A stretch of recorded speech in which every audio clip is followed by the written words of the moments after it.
taught like, oh, let them know that that will happen to them if they don't do that, or if they do this, they'll get that, right? And that's a very traditional way of looking at it. The modern way of looking at motivation, and I recommend here a book, an amazing book called Drive, and it talks about all of the recent research on this topic. And it turns out that for most of us, but especially talented people, there are three drivers. The first one is autonomy, so the desire to direct our own lives, to be in control. And how does that sort of apply to work? Well, we want to be in control of our work, of who we work with, how we work, what tools do we use, where and when do we work, right? And that's why this revolution of remote work and digital nomads and all of these things are taking off right now, because people all of a sudden feel in control of those things, and they have the tools and the means to actually work from whenever they want, with whomever they want, and so on. The second pillar here is mastery. So we are motivated by the urge to get better at something that matters for us. And once again, how does that reflect into work?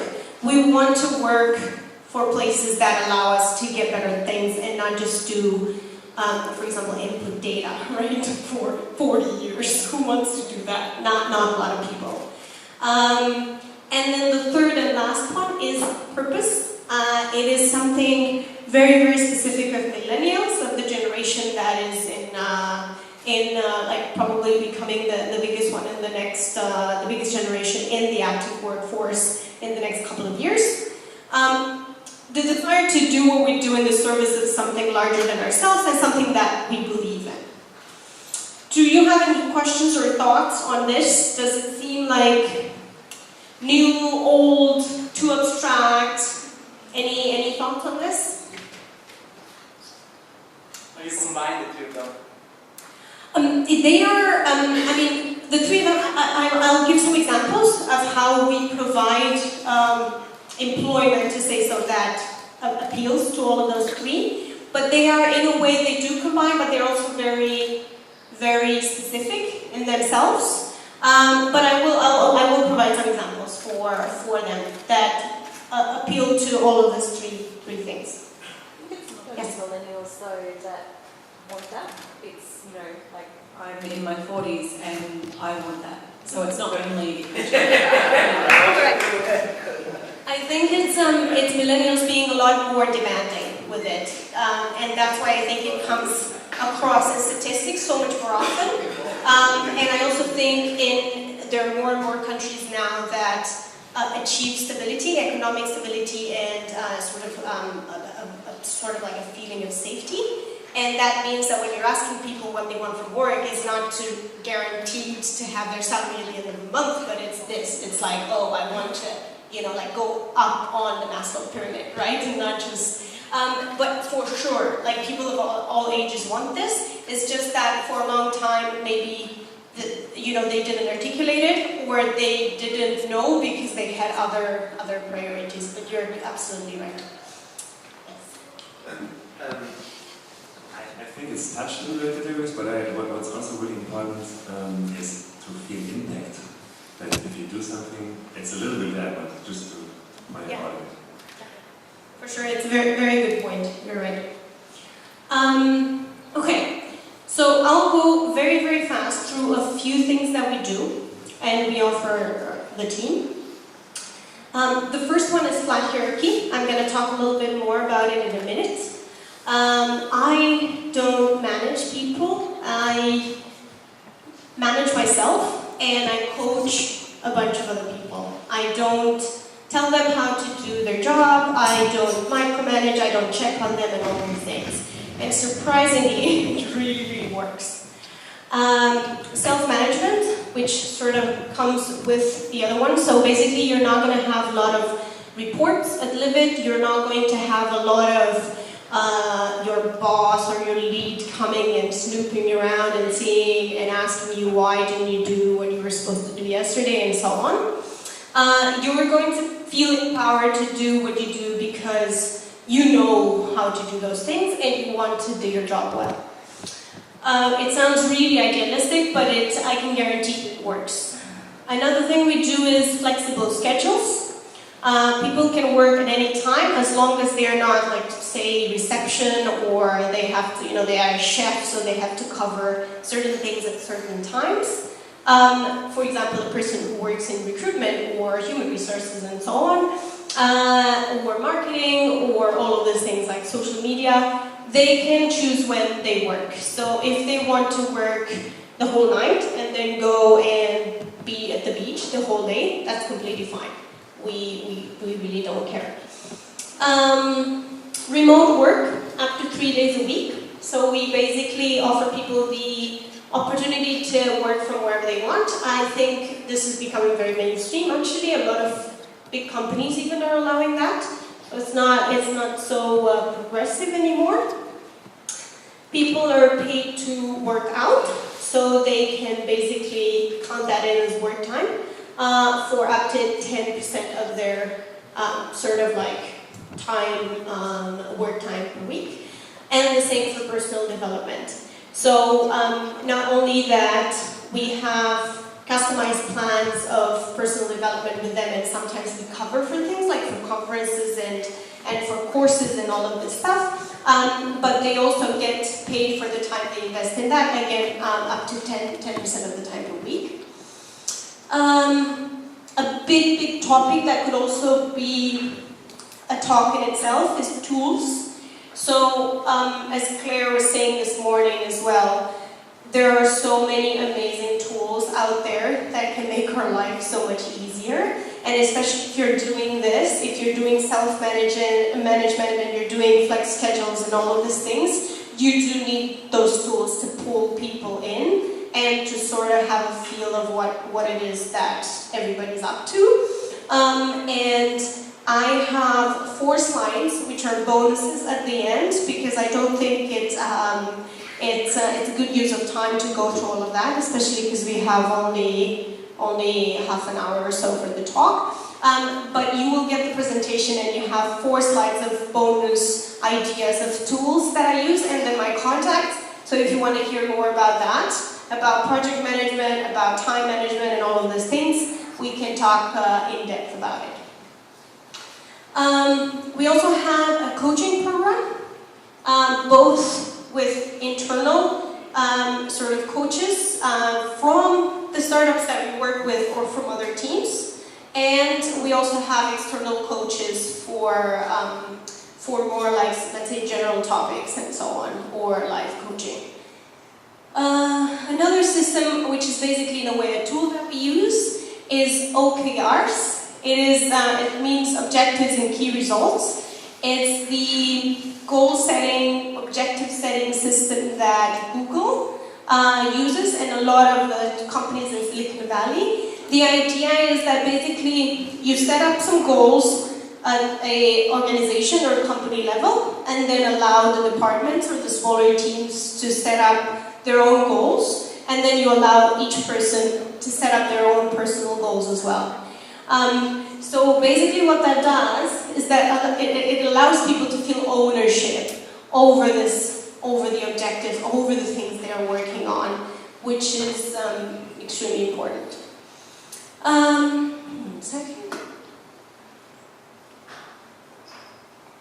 Another thing that we do, which is both for the team, to ease the workload of the team and also for the community, is that we run a system that is called chief officers. That's not something new. A lot of companies have that.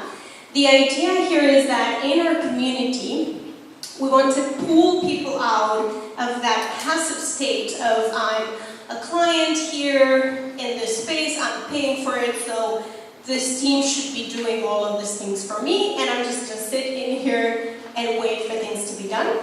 So what we do is we say, okay, so we have in our community, we have sports activities, we have movies, we have food outings, we have all of these things. Of course, our team does the basics of, taking taking care of the space and the infrastructure and all of these things. But all these extras, right? So as I was saying, sports, movies, social outings, food, and all of this stuff.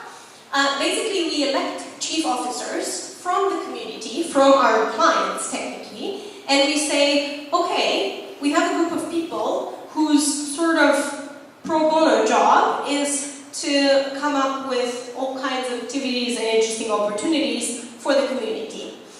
I cannot tell you how amazing this is and how much people feel like they're part of the space in an active way, and how many interesting ideas that the team that is sometimes overwhelmed with day-to-day stuff would have never come up with, and how much better the community is, and for the team, how much it makes them feel like they're not the only ones working for the space, and that they have a little bit less work just because of all these initiatives.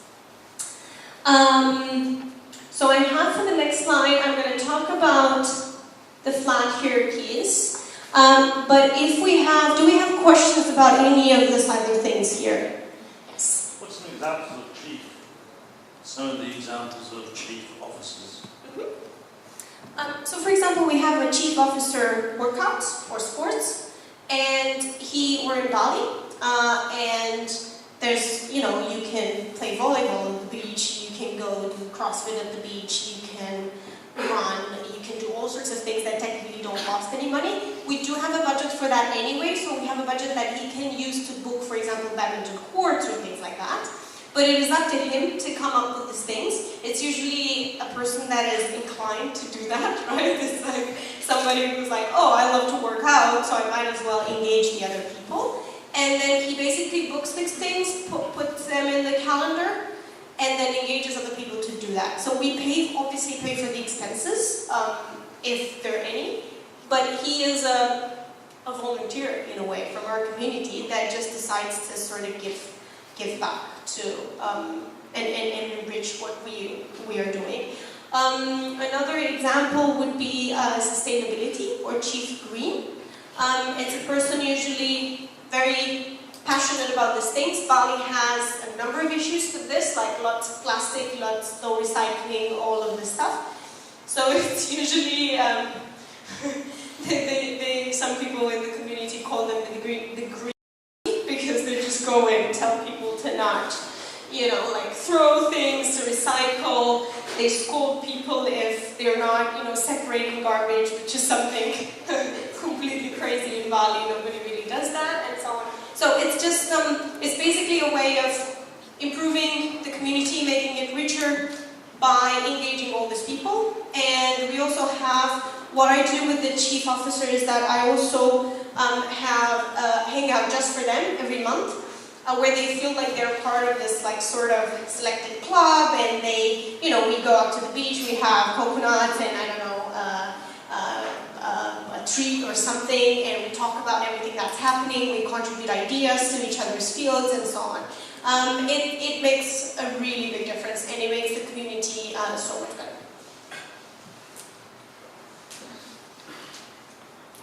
But you combine everything in it. I have 31 people in the team. The average age is 26. Most of my kids, I call them my kids, but is the first job that they have. So if I allow them to self-manage themselves and work remotely 3 days a week, they're not tooled, they're not skilled yet to achieve the things they need to achieve. So I agree with most of the things you have in this slide, but I would say that, you know, these elements, they have to come at the right time. Right now, to more our senior officers, I don't look at their at the office or not. It's also true in most of the sales organizations, so we require them. They are customer facing. We cannot expect them to be in Bali and the customer is looking office space in Manila.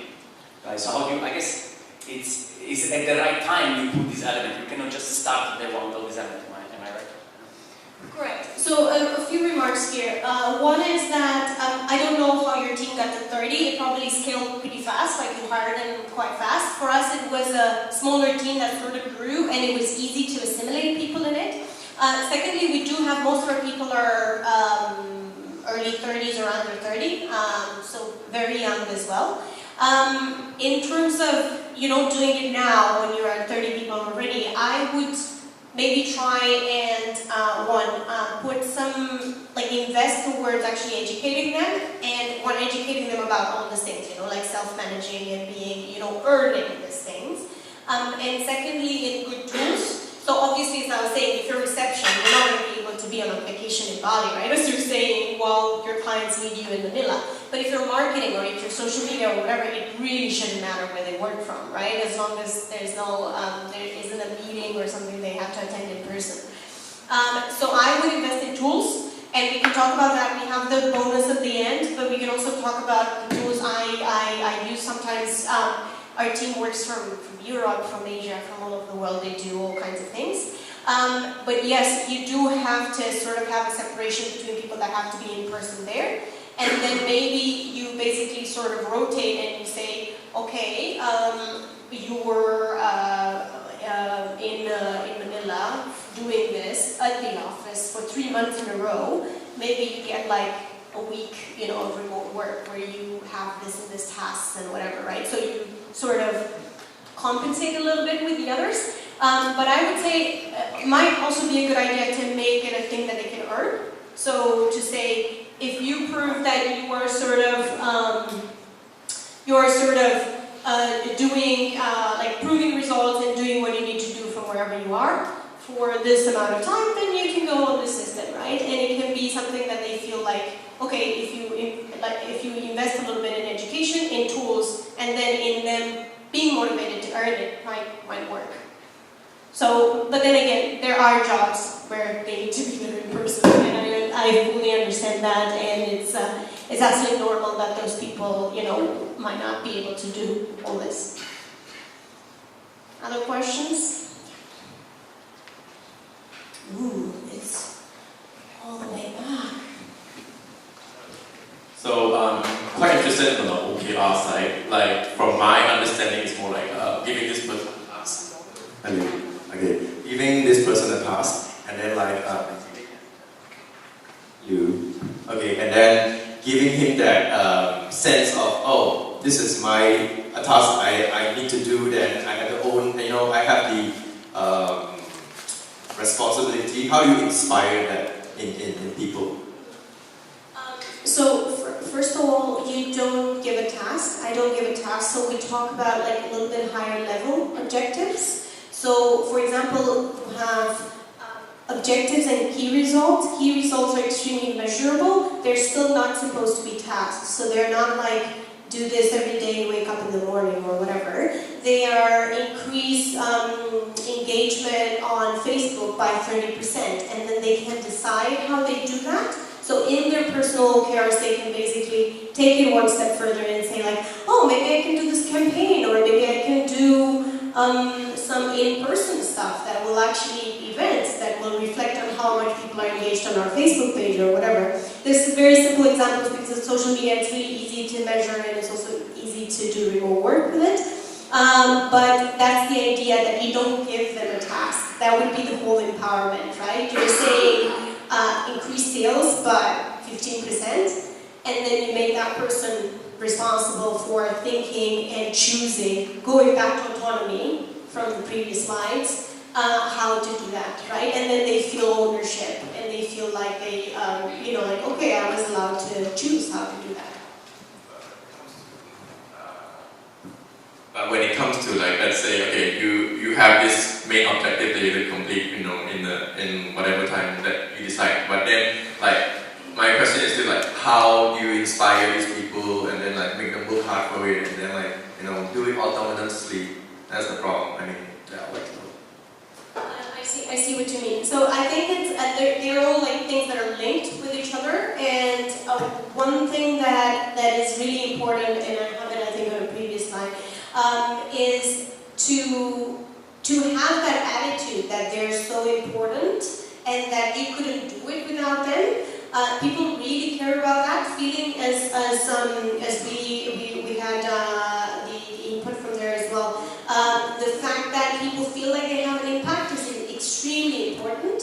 And if they feel if they come into your team and they think that it doesn't matter if I show up today or tomorrow or whatever I do, this place is still gonna, it's not gonna make it or break it, they will be inspired to do it. If you are transparent and let them know that they're extremely important for your business and that they are one of the things that will make the business scale and make it work in the future, then but I would say like start with that, right? Like with that attitude that you're not like the boss and telling everybody and they're disposable and they're a resource, but they are somebody who actually builds the place as well. It's a question, it's a very good question because it's a question of chicken and egg, right? It's like, do you hire people that are like that or do you try to make the people you have like that? I would say it matters a lot to have talent, like people who are self-driven already and want to learn and grow and whatever, right? You're not going to be able to make every person into this, right? Well, other questions on this slide? Cool. So a little bit about flat hierarchies and self-management. I use a system that is called Holacracy. I recommend you to read on it. It's a super interesting topic. We basically talk about replacing the traditional management hierarchy with an operating system that increases self-management and allows people to be more motivated to do things because they want to do them in the way they want to do them. But my recommendation is read on this. It's definitely not a topic for just a 30-minute conversation. I also recommend you to have a look at results-only work environments. As a good recommendation of a book here. The idea is that you would have a similar relationship to the one you have with freelancers. You just care about results. So you don't care how much time they put into it and where they work from. Again, this is something that works really well for example, marketing, social media, recruitment, this kind of jobs.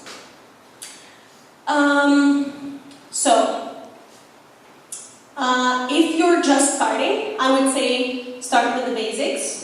One of the first things is to be clear with yourself on the why. Like, why do you want to do this? Is it because you want to create this amazing impact in your community? Is it because you feel you were lacking this when you were looking for a place to work from? Is it because you just want to make money? Why is it that you're starting this business? It's really important to know for yourself and then to be able to communicate that. One really cool example is Asana. Do you guys know Asana? Cool. They so the first two things they did when they started Asana, they are a guy who left Facebook and one who left Google. So potentially the best pedigree you can have in tech. So the first two things they did is they sat down and wrote the code, the sort of backbone of the code, and then the culture. So they said, this is how we want our company to look like. And I would recommend everybody does that, because as you're saying, it's going to be very difficult if you start hiring people and then you're like, oh, these are not really the people I wanted to have in my team, what do I do now, right?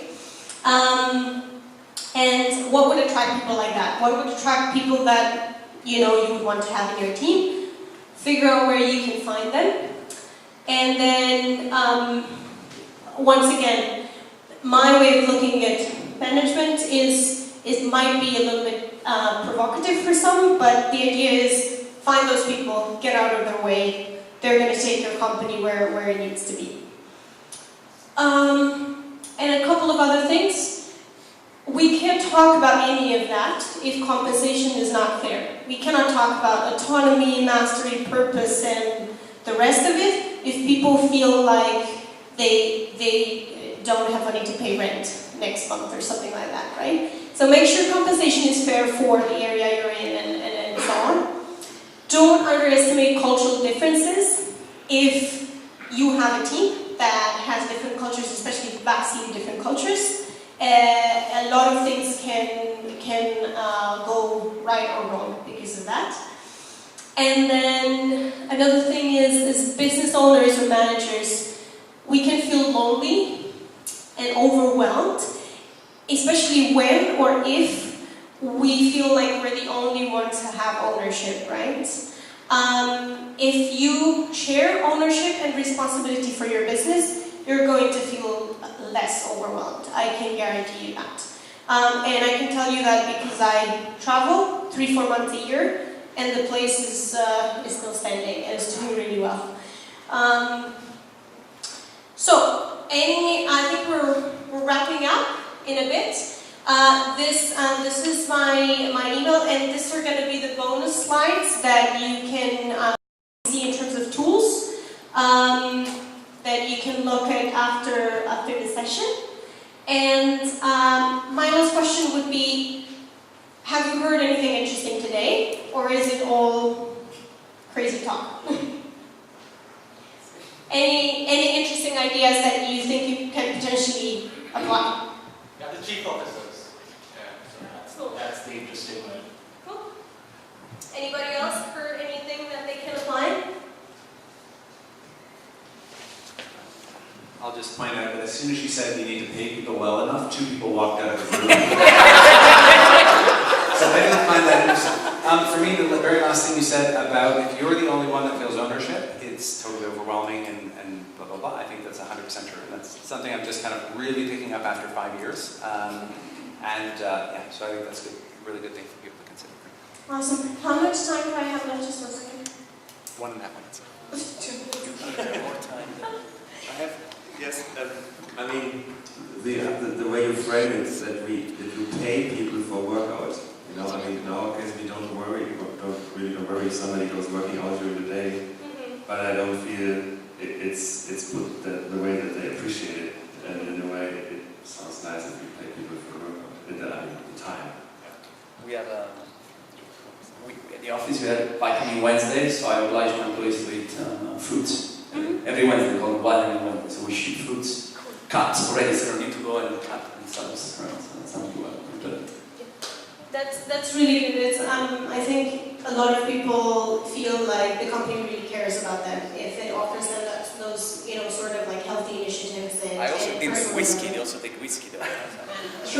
True, but you started with fruit, so I'm just going to stick with that. Any other ideas that you found interesting or that you would want to know more about? Or maybe ideas that you want to contribute yourself to this conversation?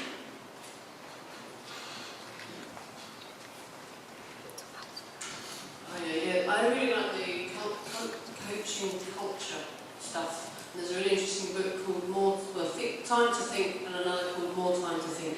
It's about how you encourage people to think, and if they think well, they can act well. So it goes with that whole coaching culture. Yes, correct. That's a really good point. I think we are in a disruptive industry, and I think we should avoid those cases where people have that mentality of I'm paid to do, not to think. For a co-working space, I think that could be potentially the worst mentality mindset to have, because they have to react in real time to challenges. They have to host events. They have to do a lot of things that are where they have to think, right? And it would be extremely bad to bring with us that traditional mentality of I'm just sitting here doing what my boss said, right? And I don't think, I don't react, I don't, think forward and so on. Great. So I think I'm out of time, correct? I'm out of time. All right. So let's continue the conversations. And as I said, you have my email address and then the tools for productivity, business operations, business insight, personal development. That's the list. Some of the things we use in the space. So you will have them. With the slides to take home and look at them, or write me an email and be like, that's all that season. I'm doing something different and that's so much better. Thank you so much, and have a great rest of the day.